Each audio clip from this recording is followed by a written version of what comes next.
Hello बच्चों, चलो आज हम लोग जो टॉपिक है फिनॉल उसको आगे बढ़ाते हैं और इसका सबसे लास्ट टॉपिक पढ़ते हैं। कुछ स्पेशल रिएक्शन है फिनॉल का। हम लोग फिनॉल का जो अभी तक हम लोग फिनॉल के केमिकल रिएक्शन में ये जो फिनॉल है अपना प्यारा सा, इसमें OH ग्रुप के कारण होने वाले जितने रिएक्शन थे उसे डिस्कस कर लिए। बेंजीन रिंग के कारण होने वाले रिएक्शन डिस्कस कर लिए हैं। अब हम पढ़ते हैं कुछ special reaction, some special reactions of phenol. Phenol के कुछ स्पेशल रिएक्शन जिसमें हम लोग पढ़ेंगे Reimer Tiemann reaction, Kolbe reaction, coupling reaction. तो चलो स्टार्ट करते हैं। आज का टॉपिक बहुत बहुत बहुत इम्पोर्टेंट है क्योंकि आज का जो रिएक्शन है वो बहुत इम्पोर्टेंट है। रीमन टाइमन बोलो या रीमन टीमन रिएक्शन ये और कोल्बे रिएक्शन, ये दोनों रिएक्शन जो है अपने आप में बहुत ही इम्पोर्टेंट है। तो हम लोग पहले रिएक्शन देखेंगे और फिर उसके बाद हम उसका मैकेनिज्म भी बताएंगे आपको। तो फटाफट तैयार होकर बैठ जाओ और चलो हम स्टार्ट करते हैं आज का lecture. some special reactions of phenol. Phenol के कुछ स्पेशल अभिक्रियाएं और इसमें हम लोग पहला पढ़ने वाले हैं बच्चों, वो है रीमर टीमन रिएक्शन। तो हम लोग पढ़ने वाले हैं रीमर टीमन रिएक्शन। रीमर टीमन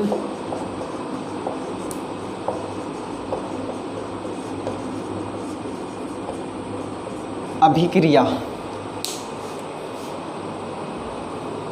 तुझसे नाराज नहीं, जिंदगी हैरान हूं मैं। तो देखो फटाफट क्या होता है रीमन टीमन रिएक्शन। तो देखो ध्यान से देखना। सबसे पहले तो हम लोग देखते हैं कि इस रिएक्शन में होता क्या है। तो बच्चों इसमें हम लेते हैं सबसे पहले फिनॉल, क्योंकि फिनॉल पढ़ रहे हैं तो फिनॉल का ही रिएक्शन होगा। ये है अपना प्यारा सा फिनॉल और इसे हम 2 स्टेप में रिएक्शन करवाते हैं। फर्स्ट स्टेप में बेसिक मीडियम में यानी NaOH के साथ, बेसिक मीडियम क्षारीय माध्यम में क्लोरोफॉर्म के साथ CHCl3, इसका प्यारा सा नाम है क्लोरोफॉर्म। तो NaOH के साथ और क्लोरोफॉर्म के साथ, ये मीडियम हो गया बेसिक, और क्लोरोफॉर्म के साथ रिएक्शन कराते हैं फर्स्ट टाइम, ठीक। उसके बाद सेकेंड टाइम हम इसे रिएक्शन करवा देते हैं, मतलब इसका एसिडिफिकेशन करवा देते हैं। तो यहाँ पे आपको H+ भी सिंपली मिल सकता है और HCl भी ले सकते हो, क्योंकि यहाँ से भी हमें क्या मिलेगा, एसिड है तो H+ ही मिलेगा। तो ये जब इतना स्टेप में रिएक्शन कराओगे, यानी फर्स्ट स्टेप में बेसिक मीडियम में क्लोरोफॉर्म के साथ रिएक्शन करवाएंगे और जो प्रोडक्ट मिलेगा उससे हम फिर से एसिडिफिकेशन करवा देंगे। तो उसके बाद हमें एक इम्पोर्टेंट कंपाउंड मिलेगा और इस कंपाउंड का नाम भी इम्पोर्टेंट है और कंपाउंड भी इम्पोर्टेंट है। इसका नाम है 2-हाइड्रोक्सी, इधर लिख दें क्या, 2-हाइड्रोक्सी बेंजल्डिहाइड। 2-हाइड्रोक्सी बेंजल्डिहाइड और इसी को हम बोलते हैं बच्चों सैलिसिलल्डिहाइड। सैलिसिलल्डिहाइड, ठीक है, सैलिसिलल्डिहाइड भी हम इसे बोलते हैं। तो ये नाम है, पूछ लेते हैं एग्जाम में कि इसका नाम, इस कंपाउंड का नाम क्या है। तो 2-हाइड्रोक्सी बेंजल्डिहाइड को ही हम बोलते हैं सैलिसिलल्डिहाइड। ओके, तो ये हमारा रिएक्शन है रीमन टीमन रिएक्शन। ये फिनॉल है, फिनॉल को बेसिक मीडियम में क्लोरोफॉर्म के साथ रिएक्शन करवाएं और फिर उसके बाद इसका एसिडिफिकेशन करवाएं। तो हमें मिल गया 2-हाइड्रोक्सी बेंजल्डिहाइड जिसे बोलते हैं सैलिसिलल्डिहाइड। तो इसे हम अगर वर्ड्स में लिखना चाहें कि कैसे लिखेंगे इसका डिस्क्रिप्शन, तो चलो लिख देते हैं। देखो तो हम लिख सकते हैं इसको कि when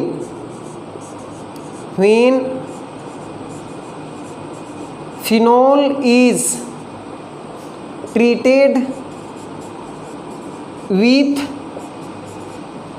chloroform in basic medium,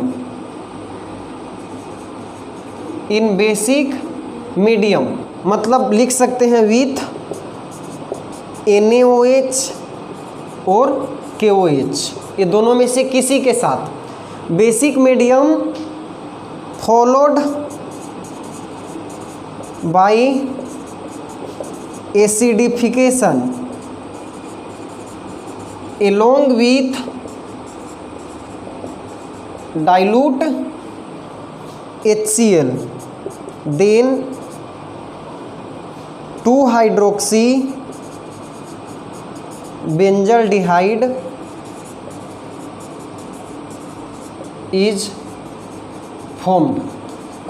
तो हम लिख सकते हैं कि when phenol is treated with chloroform, जब हम फिनोल को क्लोरोफॉर्म के साथ अभिक्रिया कराते हैं क्षारीय माध्यम में, और क्षार यहाँ पे भस्म कौन रहेगा, NaOH या KOH, और उसे पुनः अम्लीकृत कराते हैं किसके साथ, HCl के साथ अम्लीकृत कराते हैं, तो हमें 2-हाइड्रोक्सी बेंजल्डिहाइड मिलता है, जिसे सैलिसाइलडिहाइड भी बोलते हैं। And this reaction is called Reimer Tiemann reaction. इस अभिक्रिया को हम लोग बोलते हैं रीमर-टिमन रिएक्शन।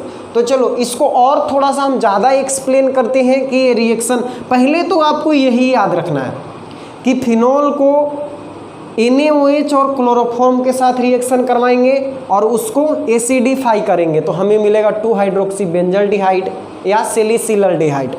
और उसके बाद थोड़ा सा और इसको और ब्रॉड रूप में लिखें, हम इसको एक्सप्लेन करके लिखें, तो देखो कैसे लिख सकते हैं। उतारो पहले इतना, तो देखो और दूसरे तरीके से इसी रिएक्शन को हम कैसे लिख सकते हैं, तो ध्यान देना जरा। ये है अपना प्यारा सा फिनोल, ठीक है, और इसे रिएक्शन कराना है किसके साथ बच्चों, क्लोरोफॉर्म के साथ, CHCl3 के साथ। किसकी उपस्थिति में, NaOH की उपस्थिति में। जब इतना आप करोगे, क्लोरोफॉर्म के साथ रिएक्शन कराओगे NaOH की उपस्थिति में, तो देखो यहाँ पे दो चीज़ बाहर निकलेगा, एक तो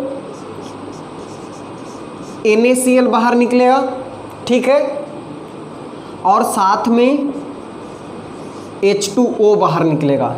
NaCl और H2O बाहर निकलेगा, और उसके बाद मिलेगा क्या हमें, यहाँ पे एक कंपाउंड मिलेगा,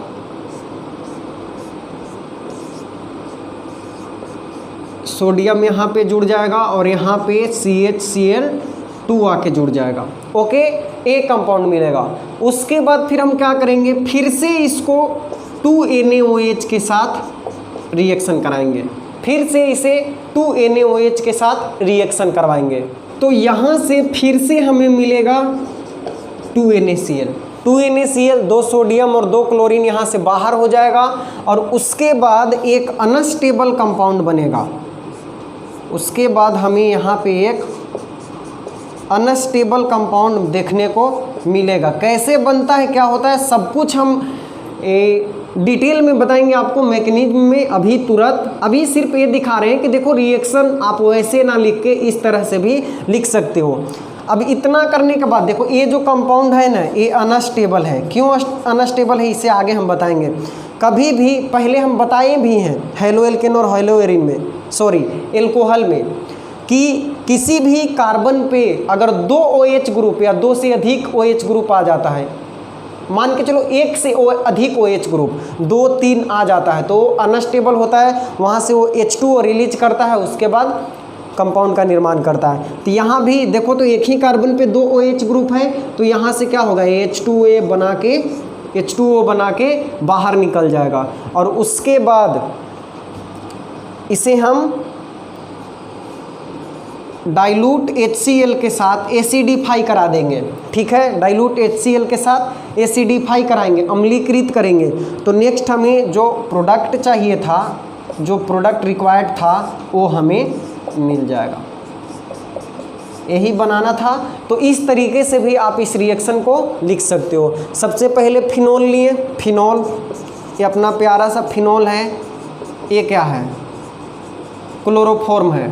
फिनोल को क्लोरोफॉर्म के साथ रिएक्शन करवाएं NaOH के उपस्थिति में, तो यहाँ पे एक कंपाउंड बना, फिर इसे 2NaOH के साथ हिट किए तो उसके बाद क्या हुआ, एक अनस्टेबल कंपाउंड बना और इसे डाइल्यूट HCl के साथ एसिडिफाई करने पे हमें सैलिसिलडिहाइड मिल जाता है। तो बच्चों इतना लिखो। उसके बाद अब हम शुरू करते हैं इसका मैकेनिज्म।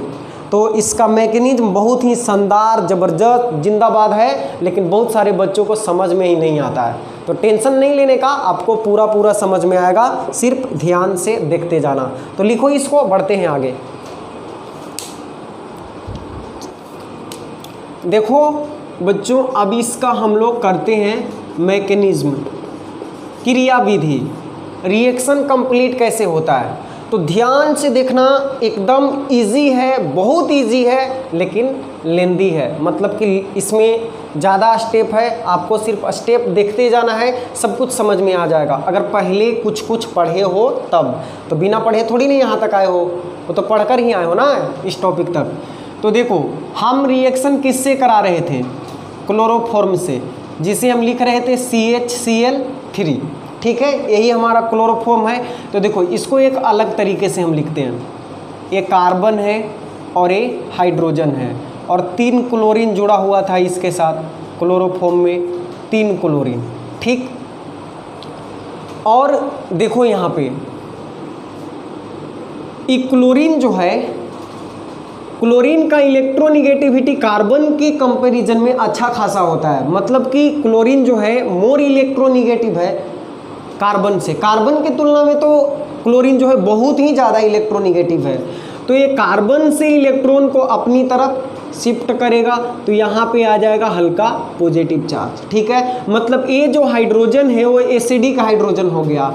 यहाँ पे इस हाइड्रोजन को बांध के रखने वाला निगेटिव चार्ज जो कार्बन के पास था वो कम हो गया, क्योंकि इलेक्ट्रॉन को इलेक्ट्रोनिगेटिविटी के कारण क्लोरीन अपनी तरफ खींच ले रहा है। तो कार्बन का जो ताकत था जिससे वो हाइड्रोजन को बांध के रख रहा था, वो ताकत हो गया है कम। इसके वजह से हाइड्रोजन यहाँ से आसानी के साथ, हाइड्रोजन यहाँ से आसानी के साथ निकल सकता है बाहर, ठीक है। हाइड्रोजन यहाँ से आसानी के साथ बाहर निकलने के लिए तैयार है। और देखो हम लिए थे NaOH, ठीक। तो NaOH से क्या मिलेगा, Na++OH- मिलेगा कि नहीं मिलेगा। तो यहाँ वहाँ से जो OH- आया, OH- वो क्या करेगा,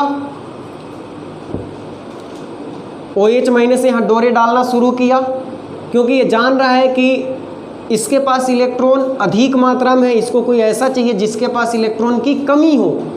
और H को देखो, H जो है एसिडिक हाइड्रोजन है, यहाँ पे ये निकलने के लिए यहाँ से बेताब है। तो होगा क्या कि ये जो बॉन्ड है ये टूटेगा, इलेक्ट्रॉन कार्बन को मिलेगा। तो यहाँ से जो बॉन्ड टूटेगा, इलेक्ट्रॉन किसे मिलेगा, कार्बन को मिलेगा। और ये H+ जो यहाँ से निकलेगा OH- के साथ H2O बना के और बाहर हो जाएगा। तो बच्चों हमें मिला क्या, हमें मिल गया कार्बन के पास क्लोरीन और एक और क्लोरीन, और यहाँ पे इलेक्ट्रॉन और निगेटिव चार्ज। क्यों, क्योंकि देखो यहाँ से जो बॉन्ड टूटा तो एक तो कार्बन का इलेक्ट्रॉन इसे मिला जो कार्बन का खुद का इलेक्ट्रॉन था, और एक इलेक्ट्रॉन किसका था, हाइड्रोजन का था। तो हाइड्रोजन का इलेक्ट्रॉन कार्बन को मिला, इसलिए कार्बन पे आएगा निगेटिव चार्ज। अब इससे आगे क्या होगा, तो देखो इससे आगे एक कहानी और होगा। ये जो क्लोरीन आपको दिखाई दे रहा है एक अच्छा खासा लिविंग ग्रुप है। हम आपको बताए हैं कि हैलोजन जो होता है वो एक बहुत अच्छा लिविंग ग्रुप होता है, फर्स्ट चैप्टर में पढ़ाए हैं। लिविंग ग्रुप मतलब छोड़कर भागने वाला, ठीक है। जब तक ज़रूरत है तब तक साथ हैं, ज़रूरत पूरा तो सब कुछ छोड़ छाड़ के भाग गए। तो क्लोरीन एक अच्छा खासा लिविंग ग्रुप है, तो ये क्या करेगा, क्लोरीन यहाँ से बाहर निकल जाएगा Cl माइनस के रूप में, Cl माइनस के रूप में क्लोरीन बाहर निकलेगा। तो यहाँ पे जो निगेटिव चार्ज था वो कि कौन लेके चला गया, क्लोरीन लेके चला गया। तो हमें अब यहाँ पे एक कंपाउंड मिला CCl2 और कार्बन के पास एक लोन पेयर इलेक्ट्रॉन। बच्चों इसे हम बोलते हैं, एक बहुत ही इंपॉर्टेंट कंपाउंड है, इसे बोलते हैं डाइक्लोरोकार्बीन। क्या बोलते हैं, डाइक्लोरोकार्बीन बोलते हैं। ठीक है, यह एक प्रकार का इंटरमीडिएट होता है, इंटरमीडिएट आपको पढ़ाए हैं।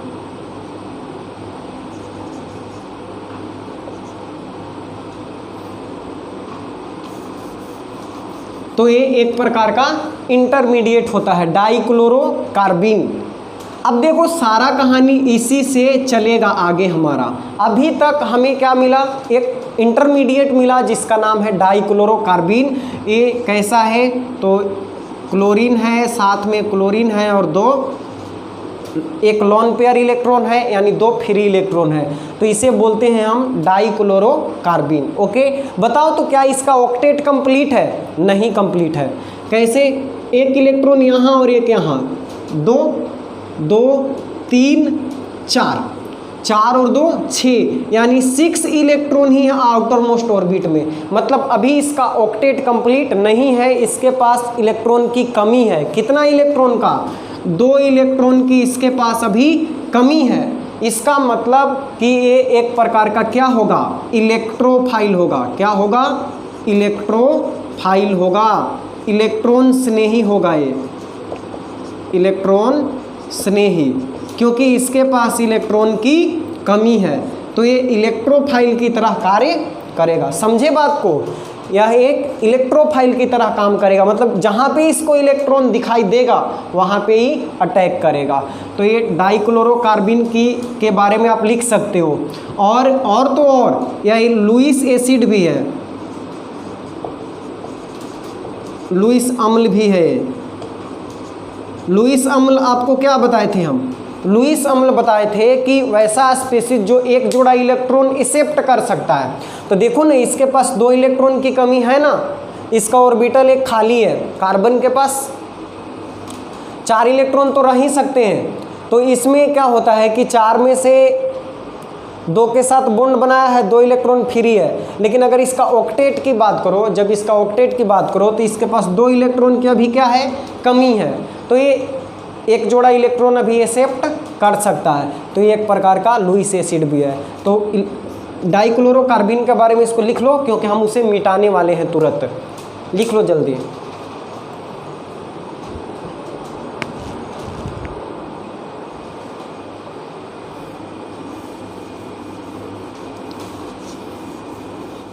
चलो अब समझते हैं यहाँ से आगे का कहानी।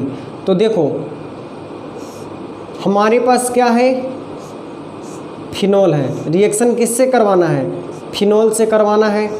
OH, ये हमारा फिनॉल है। तो इसे अभी हम क्या करते हैं कि यहाँ से, चूँकि फिनॉल भी एसिडिक नेचर का होता है, तो H+ यहाँ से क्या होगा, बाहर होगा। ठीक है, ऐसे नहीं समझ में आया ना, तो इसे NaOH के साथ रिएक्शन कराओ।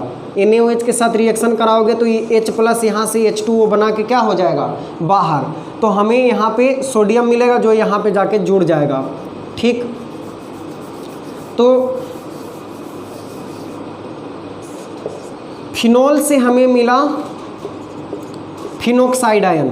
फिनॉल से क्या मिलेगा, फिनोक्साइड आयन मिलेगा। ठीक, और इसे हमें रिएक्शन करवाना है डाइक्लोरोकार्बीन के साथ। ध्यान से देखना, यहाँ से जो डाइक्लोरोकार्बीन मिला, इसे हम रिएक्शन किसके साथ कराएंगे, फिनॉल से। जो फिनोक्साइड मिलेगा, फिनॉल से H+ बाहर निकलेगा, क्या बनेगा, फिनोक्साइड आयन मिलेगा। तो इस फिनोक्साइड आयन को डाइक्लोरोकार्बीन के साथ हम रिएक्शन करवाएंगे। तो बच्चों देखो यहाँ पे, यहाँ देख रहे हो लोन पेयर है, सिंगल है, डबल है, तो क्या हो जाएगा, रिजोनेंस हो जाएगा। तो ये जाके यहाँ पे डबल बॉन्ड का निर्माण करेगा और यहाँ से पाई बॉन्ड ब्रेक करेगा। ओके, यहाँ से पाई बॉन्ड ब्रेक करेगा। तो अब देखो क्या होगा नेक्स्ट स्टेप में, यहाँ पे तो डबल बॉन्ड का निर्माण होगा। ओके, यहाँ पे डबल बॉन्ड का निर्माण होगा। अब ये बॉन्ड टूटेगा तो यहाँ पे हमें क्या मिलने वाला है, इलेक्ट्रॉन और निगेटिव चार्ज। अब देखो हम बोले थे ना ये इलेक्ट्रोफाइल की तरह काम करेगा क्योंकि इसका ऑक्टेट कंप्लीट नहीं है। जब ऑक्टेट कंप्लीट नहीं है तो जहां भी इसे इलेक्ट्रॉन दिखाई देगा वहां पे अटैक करेगा। तो ये यहाँ पे इलेक्ट्रॉन तो मिल ही गया इसको, तो अब ये क्या करेगा, यहाँ पे जाके अटैक करेगा। समझ गए बात को? चूंकि ये बॉन्ड टूटने से यहाँ इलेक्ट्रॉन आया और इसको इलेक्ट्रॉन की ज़रूरत है अपना ऑक्टेट कंप्लीट करने के लिए, तो डाइक्लोरोकार्बन यहाँ पे जाके एज ए इलेक्ट्रोफाइल अटैक करेगा और हमें कंपाउंड मिलने वाला है यहाँ से आगे। ध्यान से देखो, यहाँ डबल बॉन्ड बनेगा ऑक्सीजन के साथ और यहाँ पे जुड़ जाएगा Cl2 और ये डबल बॉन्ड एज यूजुअल रहेगा। अब बताओ, ये इलेक्ट्रॉन कार्बन को मिला तो यहाँ पे क्या आएगा, नेगेटिव चार्ज तो आएगा ही, इसके पास नेगेटिव चार्ज आएगा क्योंकि इलेक्ट्रॉन जो है वो दूसरे जगह से आया है, वो कौन लिया, कार्बन लिया, तो इसलिए यहाँ पे अब नेगेटिव चार्ज आ जाएगा। देखो यहाँ पे अब थोड़ा सा समस्या हो गया। समस्या क्या हो गया कि बॉन्ड टूटने के कारण इस बेंजीन रिंग का एरोमेटिसिटी समाप्त हो गया और एरोमेटिसिटी समाप्त होने के कारण ये अब अनस्टेबल कंपाउंड हो गया, ये बहुत ही ज़्यादा अस्थायी हो गया। तो एक तो इसका एरोमेटिसिटी टूटा, उसके वजह से अनस्टेबल, और दूसरा कार्बन पे क्या आ गया है, नेगेटिव चार्ज आ गया है। तो अब हमें क्या करना होगा कि इसके स्टेबिलिटी को वापस लाना होगा। तो देखो क्या होगा, यहाँ पे एक हाइड्रोजन होगा कि नहीं, ज़रा सोच के देखना, होगा कि नहीं हाइड्रोजन होगा। देखो यहाँ पे ध्यान दो, 2 बॉन्ड इधर से, अब 1 बॉन्ड इधर से, तो 2 1 3 ही बॉन्ड, कार्बन 4 बॉन्ड बनाता है, तो एक और कौन होगा, हाइड्रोजन। तो यहाँ पे हाइड्रोजन है। अब देखो होगा क्या, 2 दिल वालों को मिलाने के लिए ये बेचारा हाइड्रोजन अपने प्यार का बलिदान देगा। मतलब नहीं समझे, इस कार्बन को और इस जो कार्बीन था डाइक्लोरोकार्बीन, इनको आपस में मिलाने के लिए और इसका एरोमेटिसिटी वापस देने के लिए, यानी इन दोनों जो नई नवेली जो जोड़ा बनेगा, इसको आगे कोई समस्या ना हो, इसके लिए यहाँ पे एरोमेटिसिटी आनी चाहिए, यहाँ पे इसका जो कंजुगेशन है कंप्लीट होना चाहिए। तो इसलिए ये जो हाइड्रोजन है बेचारा अब अपना बलिदान देगा। ठीक है, यहाँ से H+ के रूप में बाहर निकलेगा और ये जो बॉन्ड है यहाँ पे इसको वापस मिल जाएगा। समझे बात को? यहाँ पे आके और डबल बॉन्ड का निर्माण फिर से कर लेगा। तो आगे हमें क्या मिलने वाला है देखो, और यहाँ से जो H+ निकला ना, वो H+ चला जाएगा इसके पास, इस कार्बन के पास। समझ रहे हो बात को?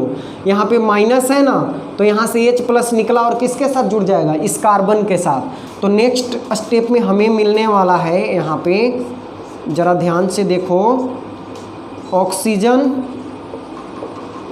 और उसके बाद CHCl2, ये हमें मिलने वाला है, ये हमें मिला। ठीक है, यहाँ तक पहुँच गए। अब देखो यहाँ के आगे अब क्या होने वाला है, ध्यान से देखो। यहाँ के आगे फिर से हम उस कंपाउंड को 2NaOH के साथ रिएक्शन करवाने वाले हैं, यानी NaOH के 2 मॉलिक्यूल के साथ फिर से इसका हम रिएक्शन करवाएंगे। तो देखो क्या होगा, यहाँ से 2 सोडियम और यहाँ से 2 क्लोरीन क्या हो जाएगा, बाहर हो जाएगा। 2NaCl यहाँ से बाहर हो जाएगा। ठीक है, 2 सोडियम और 2 क्लोरीन यहाँ से बाहर हो गया और कंपाउंड क्या बना, कंपाउंड बना ऑक्सीजन पे लोन पेयर और उसके बाद C और H और 2 क्लोरीन भागा है यहाँ से, तो 2 OH यहाँ पे आके जुड़ जाएगा। 2 OH यहाँ पे आके जुड़ जाएगा। ठीक है, 2 क्लोरीन जो यहाँ से निकला उसके जगह पे क्या आया, यहाँ से NaOH से 2 OH मिलेगा ना, दोनों OH यहाँ पे अटैच हो गया। अब हम आपको बताए हैं, देखो ये अनस्टेबल कंपाउंड बना, क्यों? इससे पहले भी बताए थे कि ये कंपाउंड बनता है। बोले हैं कि जब भी किसी एक कार्बन पे 2 OH ग्रुप या 2 से अधिक OH ग्रुप आ जाता है तो अनस्टेबल हो जाता है और H2O बना के यहाँ से ये बाहर निकल जाता है। तो यहाँ से बना के निकलेगा क्या, H2O बना के बाहर निकल जाएगा और हमें मिलेगा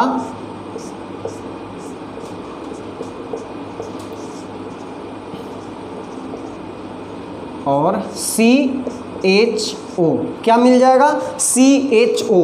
देखो OH और H यहाँ से बाहर निकल गया तो हमें मिल जाएगा, देखो ये OH माइनस के रूप में निकलेगा और ये H प्लस के रूप में। तो इसका जो इलेक्ट्रॉन बचेगा ना बच्चों, वो इलेक्ट्रॉन जाके यहाँ पे डबल बॉन्ड का निर्माण करेगा।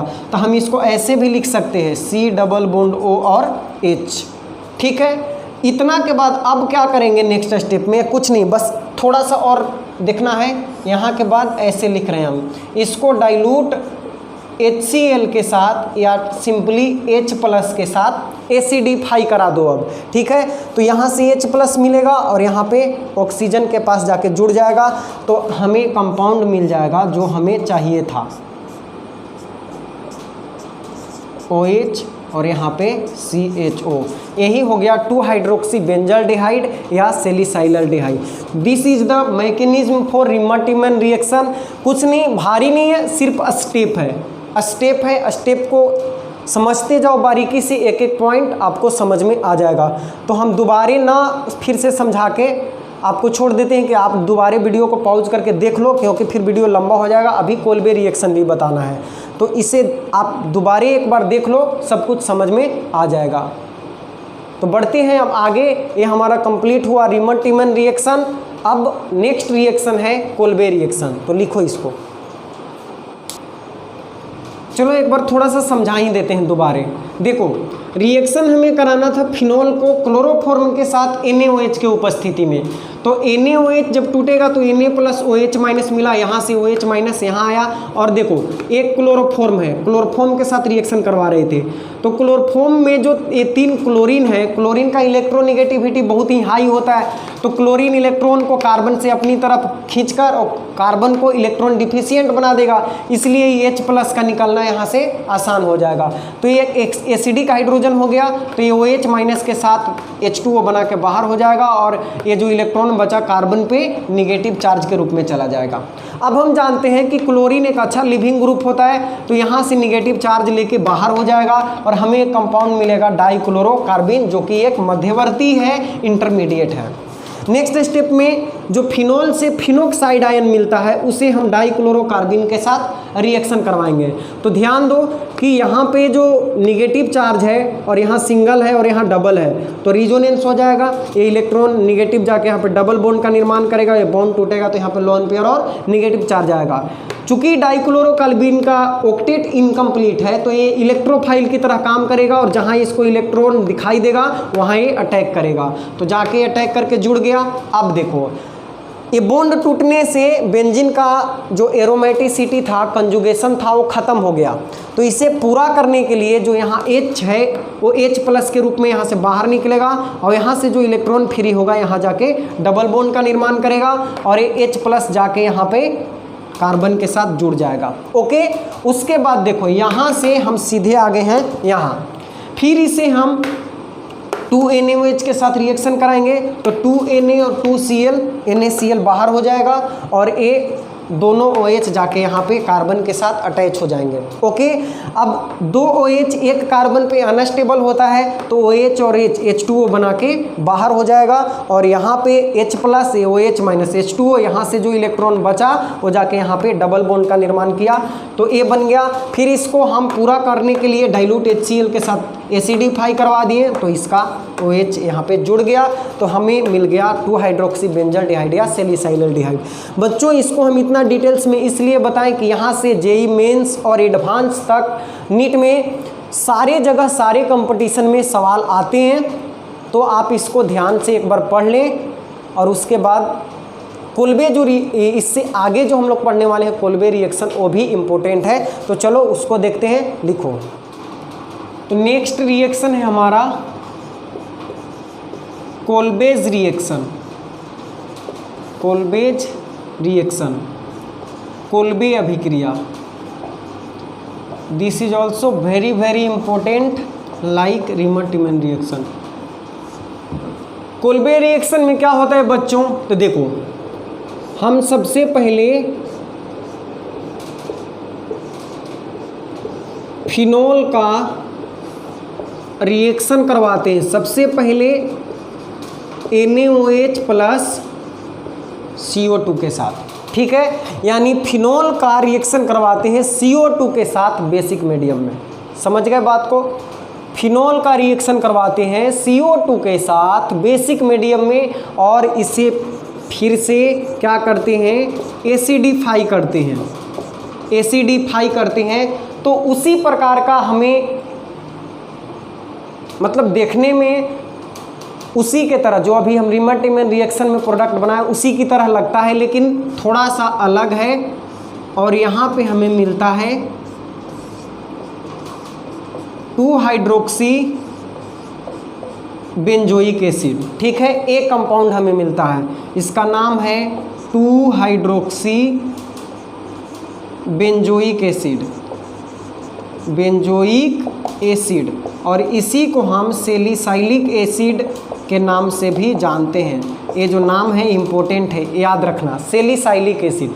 तो जब हम फिनॉल को NaOH के साथ यानी बेसिक मीडियम में CO2 के साथ रिएक्शन कराते हैं, मिलने वाले जो प्रोडक्ट होता है उसको एसिडिफाई कराते हैं, तो 2-हाइड्रोक्सी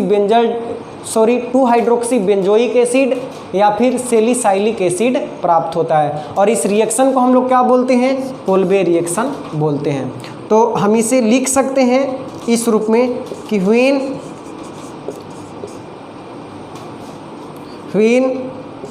CO2 gas is passed through sodium phenate at 400 Kelvin temperature and 4 to 7 atm pressure, followed by acidification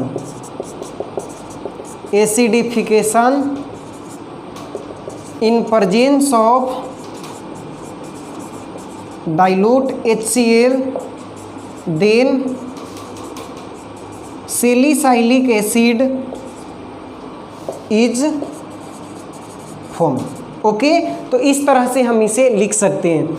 जब हम सोडियम फिनेट से, सोडियम फिनेट क्या होता है, देखो जब NaOH यहाँ पे लिए है ना, तो फिनॉल को NaOH के साथ रिएक्शन कराओगे तो OH के साथ इसका H मिल के H2O बना के बाहर हो जाएगा और ये बनेगा ONA, इसी को बोलते हैं सोडियम फिनेट।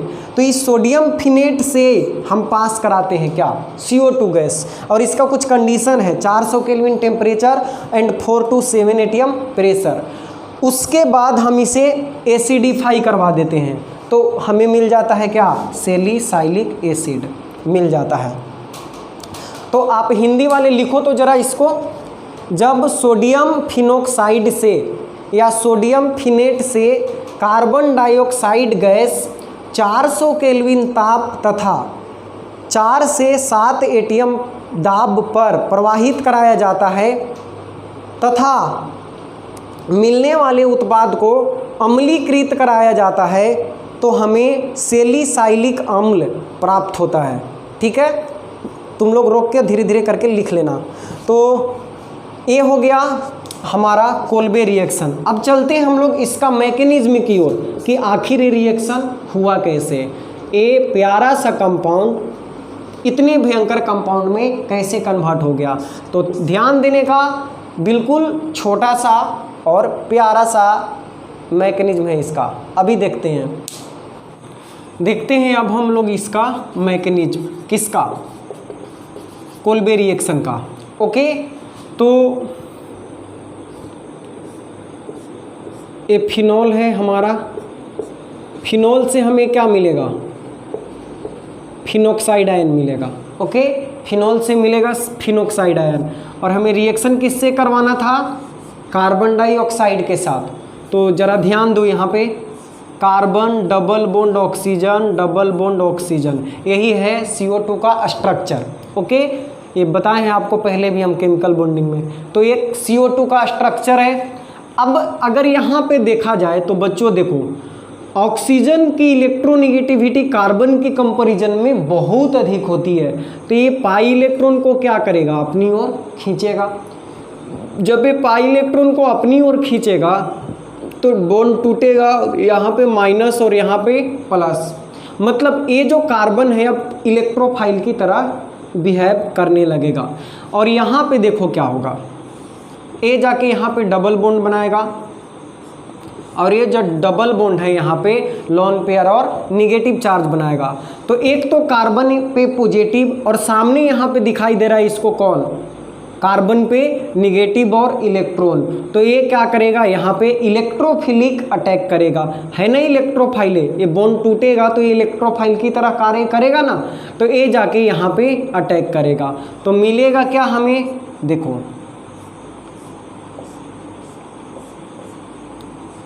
इसके बीच तो डबल बॉन्ड का निर्माण हो गया, ओके, और ये जो बॉन्ड टूटा यहाँ पे लोन पेयर निगेटिव, तो ये कार्बन अब क्या करेगा, यहाँ पे जाके अटैक करेगा। तो कार्बन अटैक करा तो एक ऑक्सीजन पे निगेटिव आएगा ना, ये बॉन्ड टूटा, इलेक्ट्रॉन ऑक्सीजन के पास गया है तो इस पे क्या आएगा, निगेटिव चार्ज आएगा, और कार्बन जाके यहाँ पे जुड़ गया, ओके, कार्बन जाके यहाँ पे जुड़ गया। अब देखो बच्चों, यहाँ डबल था, यहाँ डबल था, यहाँ का डबल बॉन्ड टूट गया है। अब बताओ तो यहाँ पे हाइड्रोजन होगा कि नहीं होगा, होगा हाइड्रोजन, क्योंकि कार्बन 4 बॉन्ड बनाता है तो 2 1 3 बॉन्ड कंप्लीट है तो ये क्या होगा, हाइड्रोजन। यहीं पे देख लो 2 और 1 3 ही बॉन्ड कंप्लीट था तो एक हाइड्रोजन यहाँ पे होगा। अब देखो फिर से यहाँ पे क्या करेगा, हाइड्रोजन अपना बलिदान देगा, मतलब कि हर बार बेचारे को त्याग करना पड़ रहा है, तो फिर से करेगा यहाँ पे हाइड्रोजन त्याग, और ये जाके यहाँ पे डबल बॉन्ड बनाएगा और ये ऑक्सीजन का लोन पेयर यहाँ से वापस मिल जाएगा, ठीक है। एक बहुत ही अनस्टेबल कंपाउंड है, यहाँ पे बहुत सारा प्रोसेस हो रहा है। एक तो ये बॉन्ड टूट रहा है, ये जाके यहाँ पे डबल बॉन्ड बना रहा है, और यहाँ से डबल बॉन्ड बन के यहाँ पे निगेटिव चार्ज वापस लौट रहा है। तो निगेटिव चार्ज जब यहाँ से वापस लौट रहा है, यहाँ से H+ के रूप में निकल रहा है बाहर, तो यहाँ पे एक काम होगा, क्या होगा, इसी कंपाउंड में रीअरेंजमेंट होगा, यानी H+ जो है H+ शिफ्ट करेगा, H+ आयन यहाँ से यहाँ शिफ्ट करेगा। तो नेक्स्ट स्टेप में हमें मिलने वाला क्या है, डबल बॉन्ड बन गया यहाँ पे, यहाँ वापस चला गया ऊपर, यहाँ पे हमें मिल गया CO₻, और यहाँ से जो H+, यहाँ से जो H+ निकला वो किसके साथ जाके जुड़ गया, ऑक्सीजन के साथ जाके जुड़ गया, ओके। अब देखो नेक्स्ट स्टेप में क्या होगा, ध्यान देना, इसको एसिडिफाई करवाएंगे, एसिडिफाई करवाएंगे HCl के साथ या किसी अन्य के साथ, तो ये क्या होगा, H+ जाके अब यहाँ पे जुटेगा। हाँ, और यहाँ पे एक मिस्टेक हो रहा है, देखो इस वाले कार्बन और इस वाले ऑक्सीजन के बीच में डबल बॉन्ड है, तो यहाँ पे क्या लिखना पड़ेगा, ये तो डबल बॉन्ड है ही, एक जगह तो डबल बॉन्ड रहेगा, अब एक जगह बॉन्ड टूटा है तो सिंगल बॉन्ड आएगा और निगेटिव चार्ज आएगा। तो अब देखो H+ जाके यहाँ पे जुड़ जाएगा, तो हमें मिल जाएगा क्या, जो चाहिए था OH, और यहाँ पे मिल जाएगा COOH, तो ये हो गया सैलिसाइलिक एसिड, ये हो गया हमारा सैलिसाइलिक एसिड। तो लिख लो इसको, फिनोल से मिलने वाले फिनोक्साइड आयन को CO2 के साथ रिएक्शन करवाएं, CO2 में ऑक्सीजन ज़्यादा इलेक्ट्रोनिगेटिव है, पाई बॉन्ड टूटेगा, इस पे निगेटिव इस पे पॉजिटिव, ये पॉजिटिव की वजह से यहाँ पे बॉन्ड टूटेगा, हालांकि यहाँ पे बॉन्ड टूट रहा है रिजोनेंस के कारण, ये जाके डबल बॉन्ड बनाया, ये जाके यहाँ पे शिफ्ट किया इलेक्ट्रॉन, तो यहाँ इलेक्ट्रॉन दिखा इस कार्बन को, यहाँ पे अटैक किया, अटैक करने के बाद क्या हो गया कि H+ बाहर निकलेगा इसको एरोमेटिसिटी कंप्लीट करने के लिए, और जब यहाँ डबल बॉन्ड बनेगा तो ये बॉन्ड वापस इसको ऑक्सीजन को मिल जाएगा और H+ यहाँ पे शिफ्ट करेगा। तो उसके बाद H+ यहाँ शिफ्ट किया, यहाँ डबल बॉन्ड बन गया और एसिडिफाई करवाएं तो फिर क्या हो गया, हमें मिल गया सैलिसाइलिक एसिड। तो ये मैकेनिज्म था कोल्बे रिएक्शन का। अब देखो ये जो सैलिसाइलिक एसिड बना ना, ये एक बहुत ही इंपॉर्टेंट कंपाउंड है। इसका यूज करके हम बहुत सारे दवाइयों का निर्माण कर सकते हैं, बहुत सारे इंपॉर्टेंट कंपाउंड्स का निर्माण कर सकते हैं। कुछ इंटरेस्टिंग चीज़ आपको हम बताते हैं इससे रिलेटेड, लिखो उसके बाद आगे बताते हैं। देखो नोट करके लिखना, इसको नोट करके लिखना कि ये जो सैलिसाइलिक एसिड है, सैलिसाइलिक एसिड है, क्या है ये? अरे अभी तो बताएं यार, सैलिसाइलिक एसिड। इसे जब रिएक्शन करवाओगे आप एसिटिक एनहाइड्राइड के साथ, CH3O, ये हो गया एसिटिक एनहाइड्राइड। मतलब नहीं समझे क्या लिखा हुआ है? लिखा हुआ है CH3COO तो ये वाला पार्ट को हम क्या कर दिए, 2 बार कर दिए, इसको नहीं लिखें, सेम चीज़, ठीक है। तो इसको बोलते हैं एसिटिक एनहाइड्राइड, एसिटिक एनहाइड्राइड। इसके साथ जब हम रिएक्शन कराते हैं कंसंट्रेटेड H2SO4 की उपस्थिति में, तो एक बहुत ही इम्पोर्टेंट कंपाउंड का निर्माण करता है। देखो क्या बनाता है, OCOCH3COOH, और साथ में बनता है, साथ में एक और कंपाउंड बनेगा, acetic acid, CH3COOH, acetic acid. तो ये जो कंपाउंड है ना बच्चों, इस जो कंपाउंड है इसका नाम है एस्पिरिन। आप नाम जरूर सुने होंगे इसका, एस्पिरिन। और ये जो है एक प्रकार का एनाल्जेसिक है, एनाल्जेसिक ना समझे अभी बताते हैं। एनाल्जेसिक प्लस एंटीपायरेटिक्स, एंटीपायरेटिक मतलब एक तो ये दर्द कम करने में काम आता है, दर्द निवारक है, और दूसरा ये ज्वरनाशी है, ज्वरनाशी। यानी अगर किसी व्यक्ति को दर्द और बुखार है, दर्द और बुखार, तो उसके लिए हम लोग एस्पिरिन का यूज करते हैं, ठीक है। दर्द और बुखार के लिए किस दवा का यूज करते हैं? एस्पिरिन का। ऐसा नहीं है कि सिर्फ एस्पिरिन का ही यूज करते हैं, लेकिन एस्पिरिन का भी यूज करते हैं। तो ये एक प्रकार का मेडिसिन है जिसका नाम है एस्पिरिन, और ये दर्द में और बुखार में काम करता है। तो है ना इम्पोर्टेंट कंपाउंड। किससे बना? सैलिसाइलिक एसिड से बना। देखो एक और कंपाउंड बताते हैं आपको, ये पहला एक और इंटरेस्टिंग चीज़ बताते हैं। देखो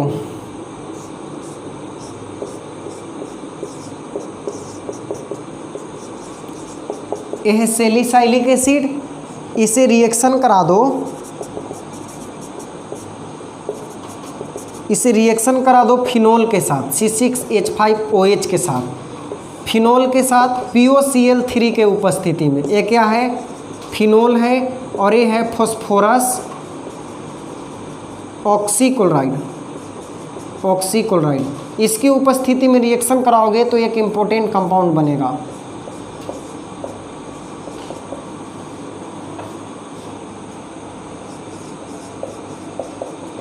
C6H5 यहाँ पे जुटे, और साथ में क्या मिल जाएगा? इसको यहाँ से अलग कर देते हैं, ये अलग है, प्लस H2O। बच्चों इसको हम लोग बोलते हैं सैलोल। क्या बोलते हैं? सैलोल बोलते हैं। अब एक प्रकार का एंटीसेप्टिक है, एंटीसेप्टिक, एंटीसेप्टिक सुने हो ना नाम, बोरो प्लस एंटीसेप्टिक क्रीम। यानी कि जो छोटे छोटे सूक्ष्म जीवों को मारता है और इन्फेक्शन से बचाता है, तो एंटीसेप्टिक के रूप में कार्य करता है। कौन? सैलोल काम करता है एंटीसेप्टिक के रूप में। तो ये भी कहाँ से बना? सैलिसाइलिक एसिड से ही बनता है। तो इसलिए सैलिसाइलिक एसिड जो है एक बहुत ही इम्पोर्टेंट कंपाउंड है ऑर्गेनिक केमिस्ट्री में। लिख लो, हमारा कोल्बे रिएक्शन समाप्त हुआ। अब कुछ और है, जैसे ऑक्सीडेशन है फिनोल का, उसको भी देख लेते हैं। 1-2 और रिएक्शन है, उसके बाद चैप्टर खत्म। देखो नेक्स्ट है हमारा कपलिंग रिएक्शन। इसे हम हिंदी में बोलते हैं युग्मन अभिक्रिया, युग्मन अभिक्रिया। मतलब नाम से ही पता चल रहा है, दो मिल के और युग्म का निर्माण करेंगे, मतलब दो कंपाउंड मिलेंगे और एक कंपाउंड का निर्माण करेंगे। तो देखो इसमें क्या होता है कि हम रिएक्शन करवाते हैं बेंजीन डाइजोनियम क्लोराइड को। क्या होता है बेंजीन डाइजोनियम क्लोराइड? बेंजीन के साथ N2Cl जुड़ता है, इसी को बोलते हैं हम बेंजीन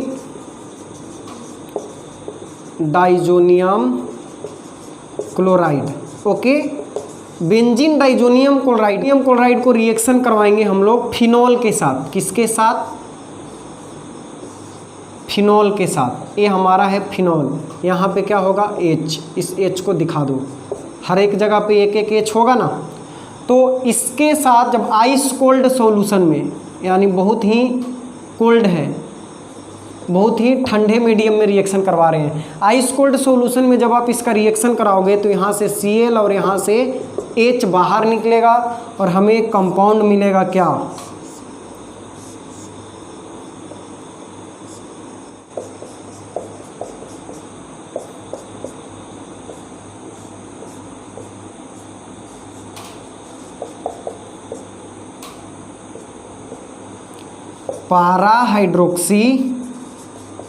पाराहाइड्रोक्सी एजो बेंजीन। देखो नाइट्रोजन डबल बॉन्ड से जब जुड़ जाता है ना इस तरह से, तो इसको एजो कंपाउंड बोलते हैं।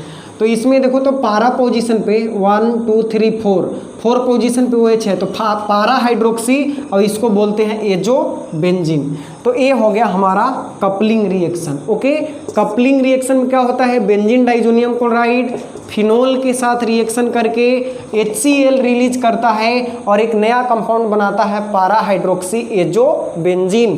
तो this is the coupling reaction. लिख लो कपलिंग रिएक्शन। अब हम लोग लास्ट रिएक्शन देखते हैं, ऑक्सीडेशन ऑफ फिनॉल।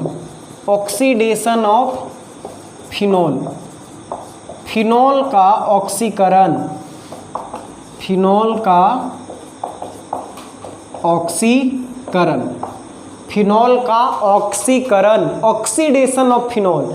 तो देखो इसमें क्या होगा, फिनॉल को ऑक्सीडाइज कराएंगे और क्या, जब हम फिनॉल में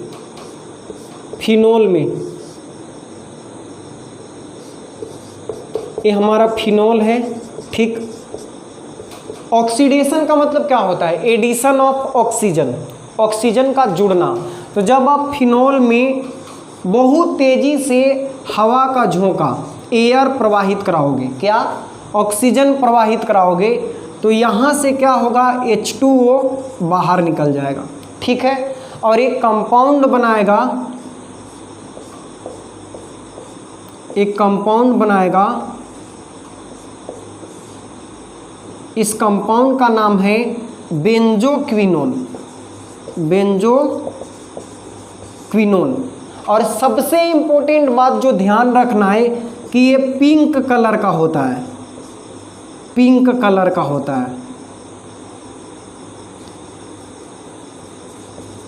पिंक कलर, गुलाबी रंग का होता है, गुलाबी रंग का, गुलाबी रंग का होता है।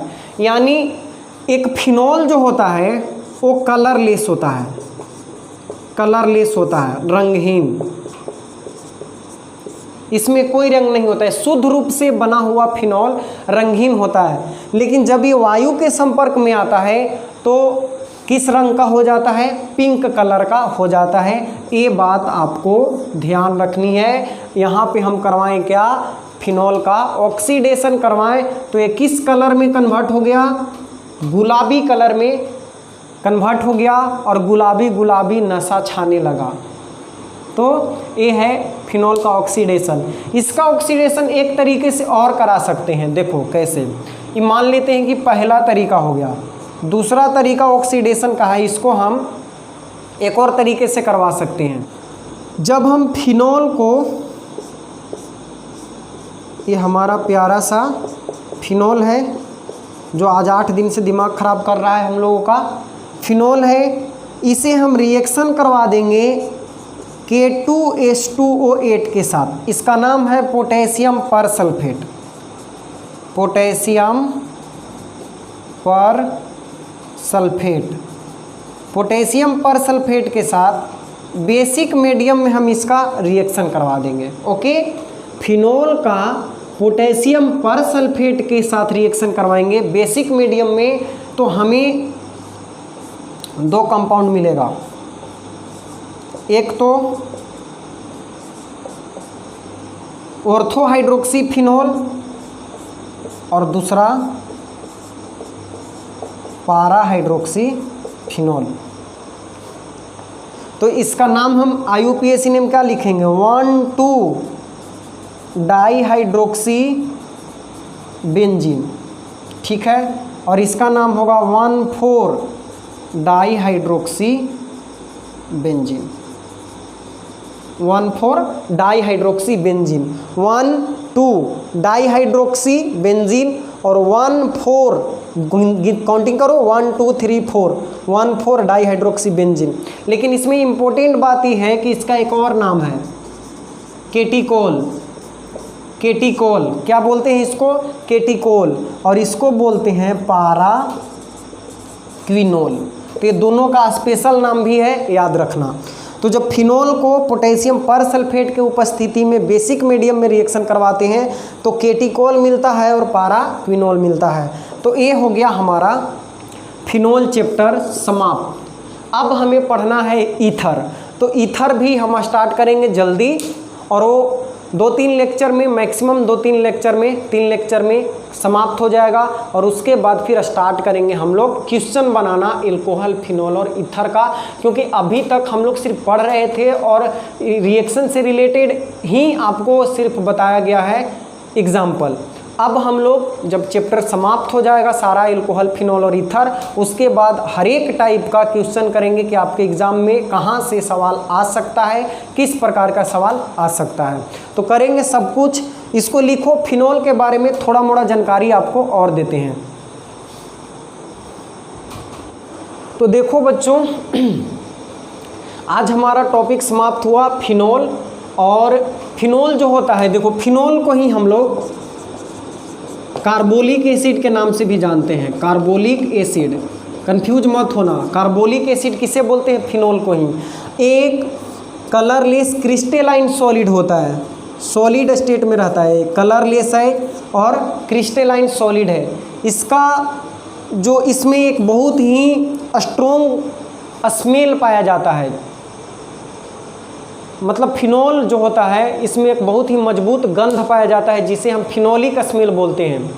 और इसका यूज भी बहुत सारे कंपाउंड के निर्माण में होता है, जैसे फॉर्मल्डिहाइड जो पॉलीमर होता है जिसे हम बैकेलाइट बोलते हैं, तो बैकेलाइट का निर्माण फिनोल से ही होता है।